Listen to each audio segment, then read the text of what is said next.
Good afternoon, everyone. I am Dian Karinawati Imron with my friend Muhammad Fazri. We are going to present about our works. The title is Risk Identification and Disaster Management at the Village Level, Principal Component Analysis Approach. There are several reasons why we conduct these studies. First is we know that Indonesia is one of the countries with a high level of disaster proneness and have IRBI, Indonesia Disaster Risk Index, and we know from the data there is a 514 districts. There are 237 districts with high risk, while there are 277 districts with a moderate risk. And we know that the disaster identification is limited only to the district, and there is a rising issue about including village as a significant part of the risk mitigation, and attention to its location and also various character of the village who have a strong relation to include it and seen as a significant part of the risk mitigation. And then the fifth reason is we know that the database about risk identification at village level is substantial. And the last is this study tried to discover the risk of disaster prone at the village level. And from the literature review, we got some of the definition and also operational definition about disaster risk and also disaster mitigation from the BNPB about Indonesian Disaster Risk Index. They said that disaster risk assessment in Indonesia is combined in IRBI, and it is the calculation is including kinds of component of hazard, risk, and the capacity in province and also district and also the cities. And the hazard components are also used, namely natural events that causes disasters such as earthquake, volcanic eruptions, tsunamis, flood, and other. And that is component consisting of aspects like physical conditions, socio-cultural, economic, environmental aspect that are vulnerable to disaster exposure. And about the disaster mitigation, there is a result, research conducted research before about mitigation.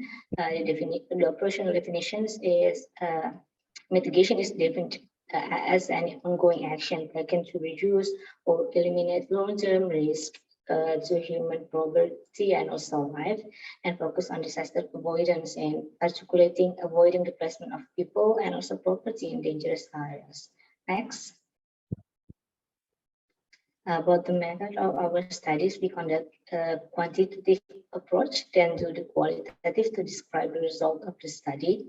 For the village level disaster risk, we use principal component analysis, and after knowing the extent of disaster mitigation level in the village, the study used cross-tabulation analysis descriptions.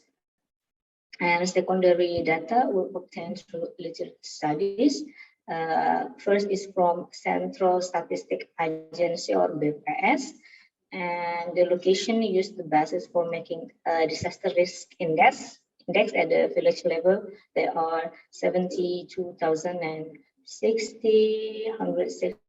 villages, and the data used in disaster to identify to develop the disaster risk identification at the village level is first the number of disaster event, second is the number of casualties due to the disaster, and the third is disaster mitigation in the village. And the data obtained from data potensi desa in 2020, also from the BPS also.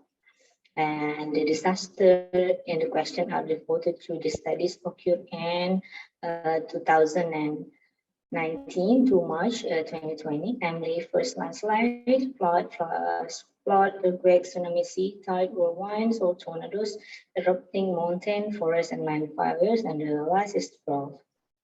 Next. Okay, for the result and the discussions, I will explain. We can see the result that the village is dominated by natural disaster, and more than 5,000 villages experience the natural disasters. The flood occurred in the 10,030 321 villages where the war is more than 10% of the total of villages. The next biggest disaster event is earthquake, land, and landslides. Village that experienced disaster during 2019 to March 2020 reached more than 5,000 villages. Now, according to the principal analysis, we can constructs the three level of the risk level in the disaster in the village. We can see we have a low risk, middle risk, and the high risk. There are 1,108 villages that have the high risk. To 27,061 medium risk and 446 villages are in the low risk. This means there's about 38,000 still have a risk of being prone to the disaster. Now, if we see more village disaster management systems, it can be seen before that there are still many villages that have experienced disaster and have risk of disasters, both of the medium and high. We can see if the cross tabulation is cared about the between villages that experience disaster and disaster management systems, it can be seen from above that there are still many villages that experience disaster that do not have disaster mitigation. According in 2,765 villages, only 2,040 403 villages have a disaster mitigation.